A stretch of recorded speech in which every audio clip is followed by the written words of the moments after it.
नमस्कार, स्वागत है आप सभी को। आज की कथा है शिवरात्रि व्रत की कथा। प्राचीन काल में किसी जंगल में एक गुरु दूह नाम का एक शिकारी रहता था, जो जंगली जानवरों का शिकार करता तथा अपने परिवार का भरण पोषण किया करता था।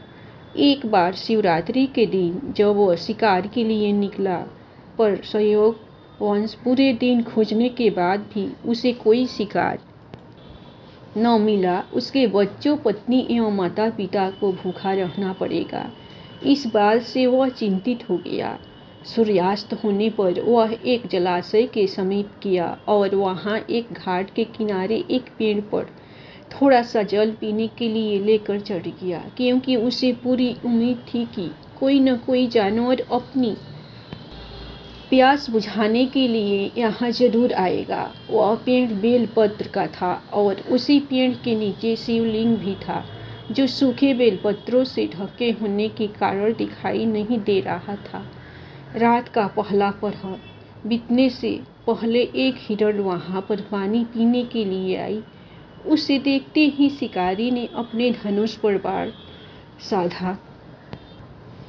ऐसा करने में उसके हाथ के धक्के से कुछ पत्ते एवं जल की कुछ बूंदें नीचे बने शिवलिंग पर गिरी और अनजाने में ही शिकारी की पहले पहर की पूजा हो गई। हिरनी ने जब पत्तों की खड़खड़ाहट सुनी तो घबराकर ऊपर की ओर देखा और भयभीत होकर शिकारी से कांपते हुए सहन में बोली, मुझे मत मारो। शिकारी ने कहा कि वह और उसका परिवार भूखा है, इसलिए वह उसे नहीं छोड़ सकता। हिरनी ने वादा किया कि वह अपने बच्चों को अपने स्वामी को सौंपकर लौट आएगी, तो वह उसका शिकार कर ले। शिकारी को उसकी बात का विश्वास नहीं हो रहा था। उसने फिर से शिकारी को यह कहते हुए अपनी बात का भरोसा करवाया कि जैसे सत्य पर ही धरती टिकी है, समुद्र मैदा में रहता है और झरनों से जल धाराएं गिर सकती है, वैसे ही वह भी सत्य बोल रही है।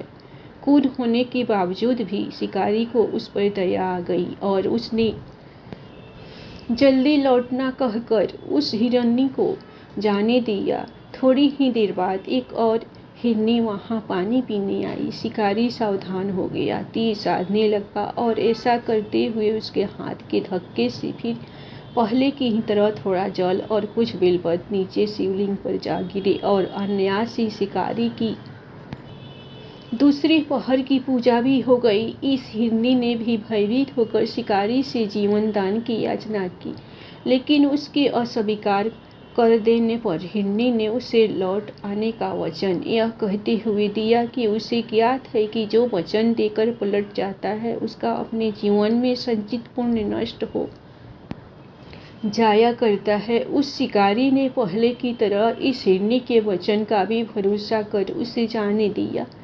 अब तो वह उसी चिंता से व्याकुल हो रहा था कि उनमें से शायद ही कोई हिरनी लौट के आए और अब उसके परिवार का क्या होगा। इतने में ही उसने जल की ओर आते हुए एक हिरण को देखा। उसे देखकर शिकारी बड़ा प्रसन्न हुआ। अब फिर धनुष पर बाण चढ़ाने से उसकी तीसरे पहर की पूजा भी स्वतः ही संपन्न हो गई, लेकिन पत्तों के गिरने की आवाज से वह हिरण सावधान हो गया। उसने शिकारी को देखा और पूछा, तुम क्या करना चाहते हो? वह बोला, अपने कुटुंब को भोजन देने के लिए तुम्हारा वध करूंगा। वह मृग प्रसन्न होकर कहने लगा, मैं धन्य हूं कि मेरा यह शरीर किसी के काम आएगा। परोपकार से मेरा जीवन सफल हो जाएगा, लेकिन कृपया कर अभी मुझे जाने दो ताकि मैं अपने बच्चों को उनकी माता के हाथ में सौंपकर और उन सबको धीरज बधाकर यहाँ लौट आऊं। शिकारी का हृदय उसके पाप पुंज नष्ट हो जाने से अब तक शुद्ध हो गया था, इसलिए वह विनय पूर्वक बोला, जो जो यहाँ आए सभी बातें बनाकर चले गए और अभी तक नहीं लौटे। यदि तुम भी झूठ बोलकर चले जाओगे तो मेरे परिजनों का क्या होगा? अब हिरण ने यह कहते हुए उसे अपने सत्य बोलने का भरोसा दिलवाया कि यदि वह लौट कर न आए तो उसे वह पाप लगे जो उसे लगा करता है। जो सामर्थ्य रहते हुए भी दूसरे का उपकार नहीं करता। शिकारी ने उसे भी यह कहकर जाने दिया कि शीघ्र लौट आना।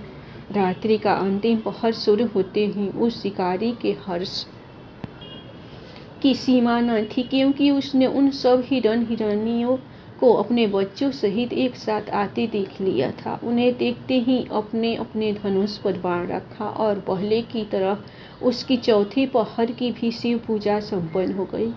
अब उस शिकारी के शिव कृपा से सभी पाप भस्म हो गए। इसलिए वह सोचने लगा, ये पशु धन्य जो ज्ञानहीन होकर भी अपने शरीर से परोपकार करना चाहते हैं।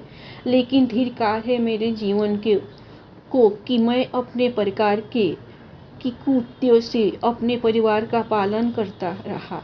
अब उसने अपना बाण रोक लिया तथा मृगों से कहा कि वे सब धन्य हैं तथा उन्हें वापिस जाने दिया। उसके ऐसा करने पर भगवान शंकर ने प्रसन्न होकर तत्काल उसे अपने दिव्य स्वरूप का दर्शन करवाया तथा उसे सुख समृद्धि का वरदान देकर कुह नाम वरदान किया। दोस्तों, यही तो गुह था जिसके साथ भगवान श्री राम ने मित्रता की थी। भगवान शिव जी और माता पार्वती जी हम सबके चिंतन को सदा सदैव सकारात्मक बनाए एवं सबकी मनोकामनाएं पूरी करे। धन्यवाद दोस्तों। आप लोगों को ये कहानी पसंद आई होगी तो आप लोग भगवान हर हर महादेव भोले शंकर के नाम पर लाइक सब्सक्राइब जरूर कीजिए। जय शिव शंकर, जय भोले बाबा।